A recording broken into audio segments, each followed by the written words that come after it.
Dan, you'd agree this so far must have been the toughest week politically for Prime Minister Trudeau. We had the bombshell testimony by Jody Wilson-Raybould, the emergency debate, calls for his resignation, and of course there's more to come in the coming week with Butt's testimony. So what are your thoughts today? Well, it has certainly been an eventful week. I think it will be interesting. My sense is that the Gerald Butts' testimony is in large part an attempt to kind of change the discussion on this a little bit. So far, the Liberal response to the allegations that came out this week have sort of been denials, and then a few backbench MPs who've been sort of clumsily raising questions about Jody Wilson-Raybould's integrity and strength. I think this will be. I think Gerald Butts will present perhaps a more kind of professional narrative to this for the Liberal Party.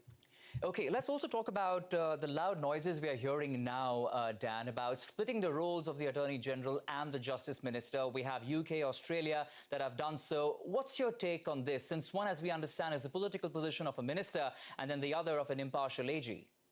Yeah, I mean, this raises the connection between these two positions raises questions about whether under the current format in Canada you're taking more of a risk of having political interference on these legal questions. So perhaps there are people who are looking to other models as one where a little bit more could be done to emphasize the judicial independence here.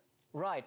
And let's now talk about the loss of political capital for this government in the past 15 days, 3 weeks, because of the SNC Lavalin scandal. With elections just a few months away from now, how far do you think the government can change the narrative, the tone, by constantly trying to shift the focus on jobs and just jobs?